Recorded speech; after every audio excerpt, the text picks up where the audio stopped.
जय हिंद गाइस, कैसे हैं आप सब। आशा करती हूँ अच्छे होंगे। चलिए आज मैं आपके लिए एक नया टॉपिक लाई हूँ जिसका नाम है हेल्थ एंड हाइजीन, स्वास्थ्य एवं स्वच्छता। ये ऐसा टॉपिक है जो आपके एग्जाम में आने वाला है। इसी के बारे में हम लोग चर्चा करेंगे। इसको थोड़ा अपन डीप से पढ़ लेंगे ताकि आपके जो एग्जाम में आने वाले क्वेश्चन हैं उसको आप सॉल्व कर सकें। तो चलिए देखते हैं। टॉपिक का नाम है हेल्थ एंड हाइजीन, आपका स्वास्थ्य एवं साफ सफाई। तो अब हम देखते हैं कि स्वास्थ्य क्या होता है। हेल्थ किसे कहते हैं?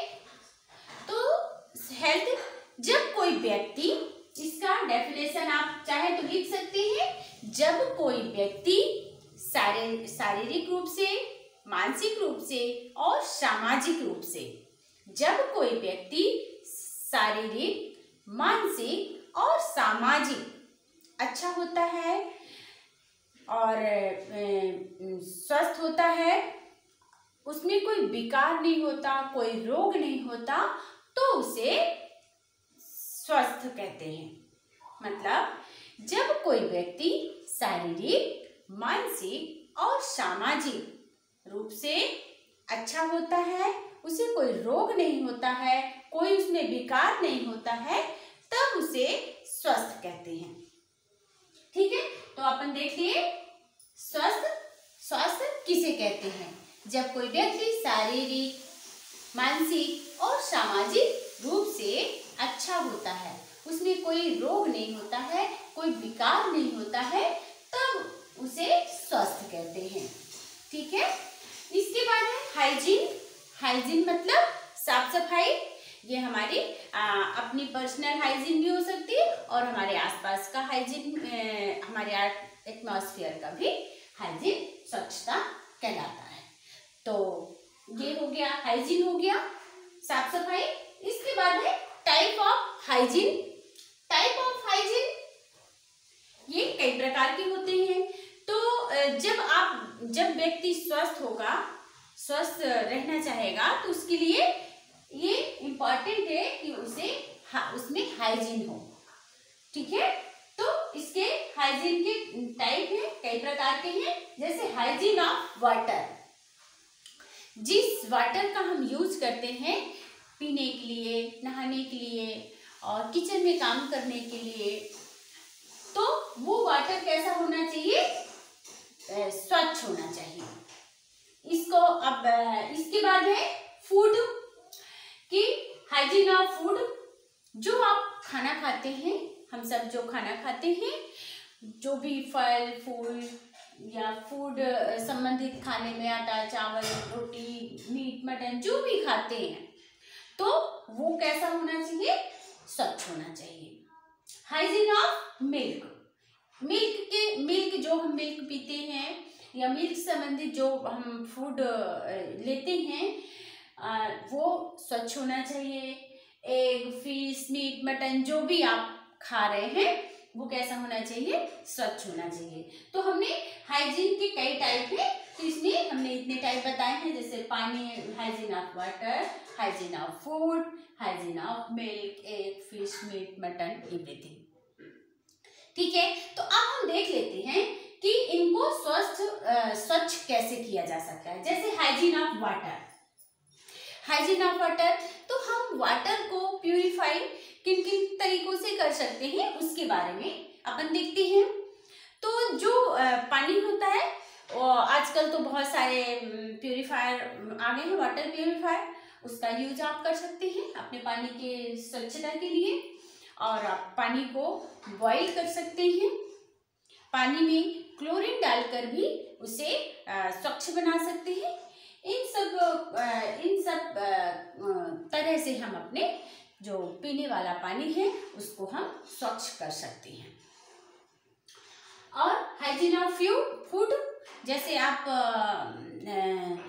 जो फूड यूज करते हैं, जैसे गेहूं, आटा, चावल, इसके अलावा भी जो आप खाने की सामग्री यूज करते हैं, जो भी जैसे आप आटा यूज करते हैं तो आटा यूज ना करके, क्योंकि आटा को तो हमने देखा नहीं पिसते हुए, है ना, किस कहाँ कैसे क्या है, या तो फिर आप परचेज कर रहे हैं तो ब्रांडेड हो, अदरवाइज फिर आप गेहूं लें, उसको बीन छान करके और पिसवाएं।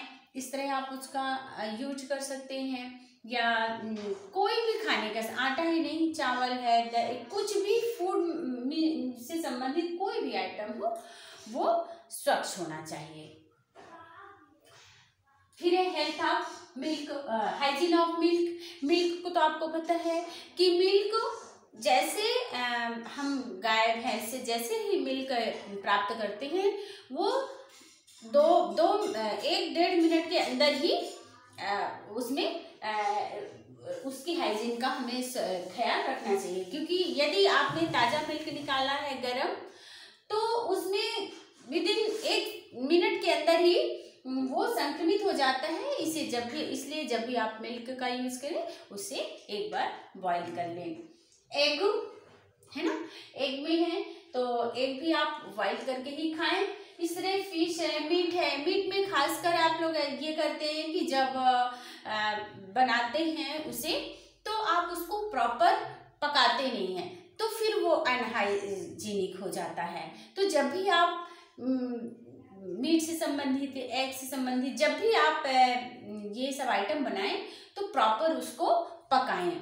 यदि आपका कच्चा मीट रह जाता है तो उसमें आप अनहाइजीनिक हो जाता है और फिर वो आपको नुकसान करता है।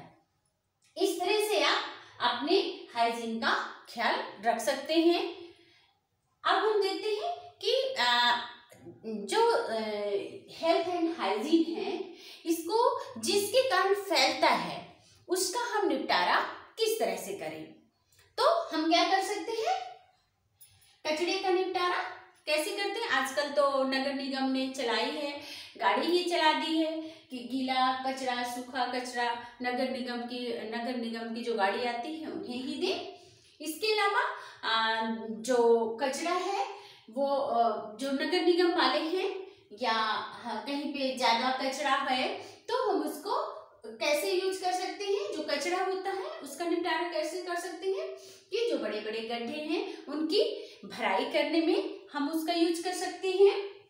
और जो कचरा है उसका हम भस्मीकरण, मतलब होता है कि उसको जला करके राख बना देना, भस्मीकरण कहलाता है। भस्मीकरण के द्वारा हम कचरे का निपटारा कर सकते हैं। और वनस्पतिक खाद, जैसे गांव में है तो जो कचरा होता है तो उसके लिए गांव में खेती भी होती है, तो हम उसके लिए एक अलग से गड्ढा बनवा देते हैं, मतलब एक चौकोर एक वो बना देते हैं, ईंटे का जालीनुमा एक टंकी बना देते हैं, उसमें हम कचरे को डालें और फिर वो वनस्पति खाद के रूप में हमें प्राप्त हो जाती है, जिसका यूज हम अपने खेती के लिए भी कर सकते हैं। और दफनाकर, मतलब जो कचरा है उसे हम गड्ढा खोद के और उसमें दफना दें। तो इस तरह हम कचरे का निपटारा इस तरह से कर सकते हैं, गड्ढों की भराई करने में, भस्मीकरण करने में, मतलब जलाने में, जला करके कचरे को, फिर वनस्पति खाद बना करके और दफना करके, इनका इस तरह से हम कचरे का निपटारा कर सकते हैं। और साफ सफाई में हम और क्या काम कर सकते हैं, साफ सफाई से संबंधित, हेल्थ एंड हाइजीन से संबंधित, तो हम शौचालयों का उपयोग कर सकते हैं। देखिए, जब साफ सफाई कैसे होगी, जब हम खुद ध्यान देंगे, खुद चल के करेंगे, तभी साफ हाइजीन के प्रति हम समाज को बता सकते हैं। तो सबसे फर्स्ट हमें हाइजीन का ध्यान रखना है, तभी हम समाज को बता सकते हैं। तो जैसे हमें शौचालय का उपयोग करना चाहिए और उसके प्रति लोगों को जागरूक करना पड़ेगा। आप एनसीसी कैडेट हैं, आपका काम है, आप क्या हेल्प कर सकते हैं हेल्थ एंड हाइजीन में, तो आप हेल्थ एंड हाइजीन में जागरूकता फैला सकते हैं। जैसे शौचालय का उपयोग करना चाहिए, इसके प्रति आप रैलियां निकाल सकते हैं, और गाँव में, छोटी छोटी बस्तियों में, तो वहाँ जाके आप जन जागरूकता फैला सकते हैं। इसके और हम स्वस्थ हेल्थ एंड हाइजीन में और आप क्या काम कर सकते हैं, एज ए एनसीसी कैडेट, तो आप हेल्थ एंड हाइजीन के प्रति जागरूकता अभियान चला सकते हैं। तो चलिए गाइस, आज हमने देखा हेल्थ एंड हाइजीन टॉपिक को। हेल्थ क्या होती है, हाइजीन क्या होता है, हाइजीन के टाइप कितने होते हैं, और उसका निपटारा, जो कचरा बचता है उसका निपटारा कैसे करते हैं, ये हमने देखा। तो मैं साइड हो जाती हूँ, आप स्क्रीनशॉट ले लें और इसको 1-2 बार वीडियो को देखें तो आपको याद हो जाएगा। ठीक है गाइस, तो चलिए अब हम मिलते हैं अगले वीडियो में। जब तक पढ़ते रहिए, एग्जाम का समय आ गया है, अपना टाइम वेस्ट मत करिए। जय हिंद।